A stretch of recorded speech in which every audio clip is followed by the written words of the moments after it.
वो बताऊंगा कि साइंस का हमारी डेली लाइफ में क्या रोल होता है। देखिए, हमने पढ़ा तो होता है, हमने फिजिक्स भी पढ़ी है, हमने केमिस्ट्री भी पढ़ी होती है, हमने साइंस भी पढ़ी होती है, लेकिन हमें ये नहीं पता लग रहा होता कि यार प्रैक्टिकल लाइफ में इसकी क्या इंपॉर्टेंस है, कौन सी चीज़ कहाँ पे अप्लाई हो रही है। तो इंशाल्लाह इस सीरीज़ में इसी चीज़ के बारे में बात करेंगे, कौन सी चीज़ कहाँ पे अप्लाई होती है। चलें वीडियो की तरफ चलते हैं। तो सबसे पहली जो चीज़ जिसके बारे में बात करेंगे वो बात करेंगे, अब देखें डेली लाइफ में जो सेंट्रीपिटल फोर्स होती है, आपने पढ़ी होगी। मैं असल में ना वो चीज़ें ले रहा हूँ जिनकी ना आपको डेमोन्स्ट्रेशन अच्छे से हो सके, जो चीज़ आप रियलाइज कर सकें, जिसको आप डेली लाइफ में भी देख सकें, ठीक है। तो उसमें मुझे जो चीज़ें मिली है वो एक इलेक्ट्रिक वो फोर्स, क्या कहना चाहिए, सेंट्रीपिटल फोर्स मिली है, इलेक्ट्रिक फील्ड मिली है, रोड कंस्ट्रक्शन एक्सेलरेशन, और उसके बाद बैटरी डिस्चार्ज कैसे होती है, ये सारी चीज़ें पढ़ेंगे। तो सबसे पहले देखें, हमें क्या पता है कि आपको पता है कि जो ये होते हैं कि जिसको बाइक राइडर्स होते हैं, बाइक राइडर ना मौत के कुआं जिसको हम कहते हैं, मौत का कुआं, तो उसमें वो क्या कर रहे होते हैं, यानी से घुमा रहे होते हैं बाइक। तो वो घुमा रहे होते हैं तो वो हमें ये लग रहा होता है कि यार इसमें को वो लॉजिक लगा रहे हैं, मतलब वो बिल्कुल जब एंड में चली जाती है ना तो वो नीचे नहीं गिरता बल्कि वो आगे निकल जाता है, ठीक है। उसके पीछे बिहाइंड रीजन क्या है? उसके बिहाइंड रीजन ये है,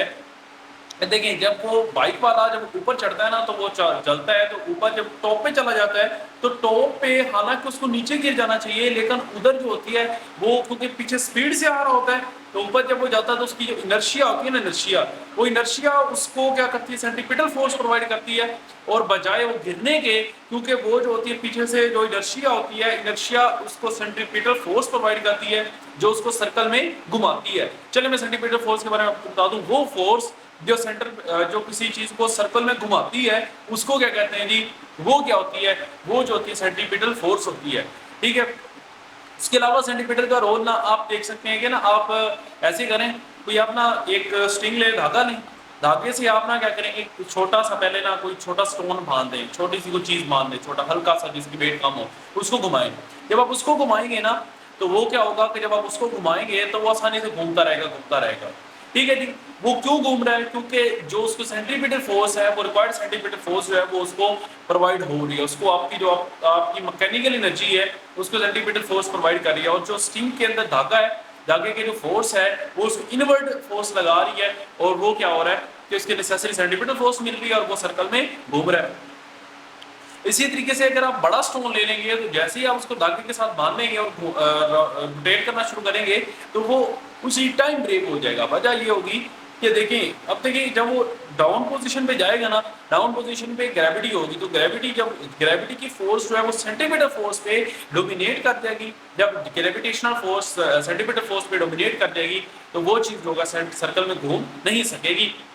इसकी और एप्लीकेशन है जो आपके स्विंग्स होते हैं, झूले होते हैं, उसमें भी यही केस होता है कि झूले जो होते हैं वो जो सर्कुलर यूं घूम रहे होते हैं, तो उसके अंदर क्या है कि इधर से ना आपकी कोई ट्रेन टाइप चीज होती है, तो ये आपका क्या है कि इस तरीके से कुछ डिजाइन किया जाता है, और यहाँ से जो आपका स्टिंग होता है, झूला होता है, तो वो स्विंग जो होता है वो जाता है, तो ये जो चीज़ है जब इधर पहुंचती है तो यहाँ पे गिरती नहीं है, ये कहते यहाँ से निकल जाती है तेजी से। कैसे निकलती है? इसलिए निकल जाती है क्योंकि यहाँ पे गिरने की बजाय वो यहाँ से जो पीछे से स्पीड से आ रही है, जो इसकी क्या है कि इसका मैस है, इसकी वेलोसिटी है, वो इसको क्या प्रोवाइड करती है, इसको इनर्शिया प्रोवाइड करती है। उस इनर्शिया की वजह से गिरने की बजाय क्या चली जाती है, आगे चली जाती है, ठीक है जी। उसके बाद जो हमें देखते हैं वो है रोल ऑफ इलेक्ट्रिक फील्ड का रोल। इलेक्ट्रिक फील्ड का क्या रोल है? तो देखें, हम ना जब शुरू में इलेक्ट्रिसिटी बनी थी, मतलब माइकल फ्राडे ने बनाई थी, तो वो क्या करता था, वो ये करता था कि लोहे का केज लेके ना उसके अंदर चला जाता है और कहता था कि हाई वोल्ट बाहर से अप्लाई करो। तो बाहर से जब हाई वोल्टेज अप्लाई करता था वो अंदर क्या होता था, खड़ा रहता था, और जब वो हाई वोल्टेज बंद होती थी आसानी से बाहर आ जाता था। तो ये चीज़ लोगों को ना उस टाइम ऐसे लगता था जैसे मैजिक है, हालांकि इसमें कोई मैजिक नहीं था, बल्कि क्या है कि जो ऊपर से इलेक्ट्रिक फील्ड वो फॉल करवाता था ना, तो वो उसने उसको ला पड़ा था, उसने गाजिस ला पड़ा हुआ था। गाजिस ला आपका ये कहता है कि भाई अगर कोई चीज़ है ना, कोई आपका कोई ये चीज़ इधर जो चार्जेस सेपरेट हुए हुए हैं, तो इसकी वजह से जो करंट होगा, चार्जेस की वजह से जो करंट होगा वो अंदर नहीं इफेक्ट करेगा। सेंटर में चार्ज इलेक्ट्रिक फील्ड जीरो होगी, सेंटर में जब इलेक्ट्रिक फील्ड ही जीरो होगी तब अंदर कोई फील्ड नहीं होगी। जब अंदर इलेक्ट्रिक फील्ड ही जीरो होगी तो अंदर करंट भी नहीं जाएगा, ठीक है जी। तो जब इलेक्ट्रिक फील्ड जीरो होगी तो यहाँ सेंटर में कोई क्या होगा जी, यहाँ पे कोई करंट नहीं जाएगा, इलेक्ट्रिक फील्ड ही नहीं होगी, इसलिए वो क्या होता था, सही सलामत वहां से बाहर आ जाता। तो ये इसके पीछे वो क्या कहना चाहिए, कोई वो नहीं था, वो कोई क्या कहना चाहिए कि जादू नहीं था, बल्कि ये क्या थी, ये भी एक साइंस की एप्लीकेशन थी। नंबर थर्ड, रोड की कंस्ट्रक्शन। देखिए रोड जब कंस्ट्रक्ट किए जाते हैं ना, जब क्या किया जाता है कि अब देखिए जब मतलब बाइक राइडर्स या फिर रेस वगैरह होती है तो उसमें जो राइड रोड होते हैं ना वो थोड़े से मतलब यूं बनाए जाते हैं, यूं डिजाइन किया जाता है। ये मतलब मैं फ्रंट साइड से दिखा रहा हूं तो गाड़ी के जो उनकी कार होती है ना, जब वो बहुत स्पीड से आ रही होती है, अगर ये रोड सीधा हो ना,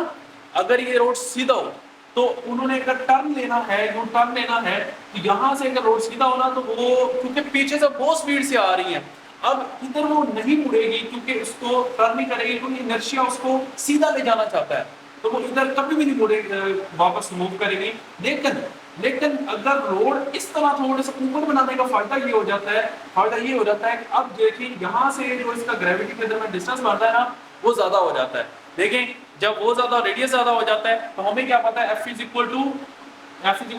v²/r, रेडियस ज्यादा हो जाता है तो उससे क्या होता है कि उससे आपकी सेंट्रीफ्यूगल फोर्स भी बढ़ जाती है और उससे क्या होता है कि आपकी जो कार होती है वो फनी से क्या कर लेती है, टर्न ले लेती है। ठीक है जी। Third one, acceleration.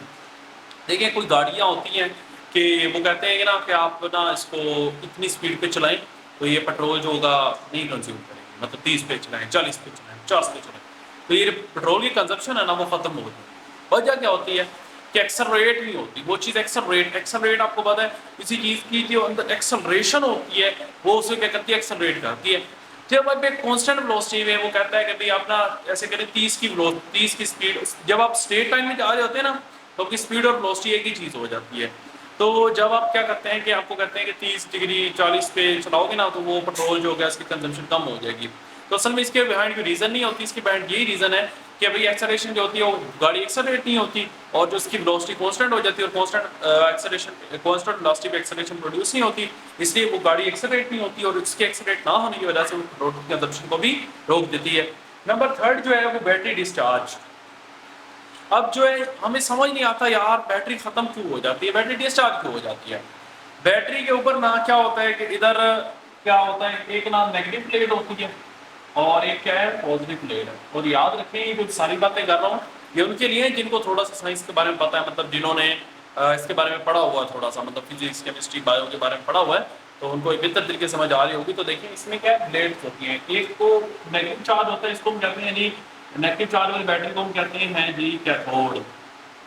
और एक पॉजिटिव होता है इसको हम कहते हैं एनोड। फिर क्या होता है, फ्लो ऑफ चार्जेस होता है कहाँ से, फिर आपके पास क्या होता है कि क्या कहना चाहिए, इलेक्ट्रॉन्स मूव करना शुरू कर देते हैं कैथोड से एनोड की तरफ, और फिर क्या होता है कि यहाँ से फ्लो ऑफ चार्जेस की वजह से क्या होता रहता है, करंट फ्लो होता रहता है। यानी टाइम आ जाता है दोनों प्लेट्स का जो डिफरेंस होता है ना, पोटेंशियल का डिफरेंस, मतलब चार्जेस जो होते हैं फ्लो डिफरेंस एक जैसा हो जाता है। जब उन दोनों का पोटेंशियल का डिफरेंस एक जैसा हो जाता है तब वो क्या होता है, फर्दर बैटरी डिस्चार्ज नहीं, फर्दर वो चार्ज कैरी आगे नहीं कर सकती और इस तरीके से बैटरी क्या हो जाती है, डिस्चार्ज होती है। फिर आप उसे दोबारा जब चार्ज करते हैं तो वो करंट को वो क्या करती है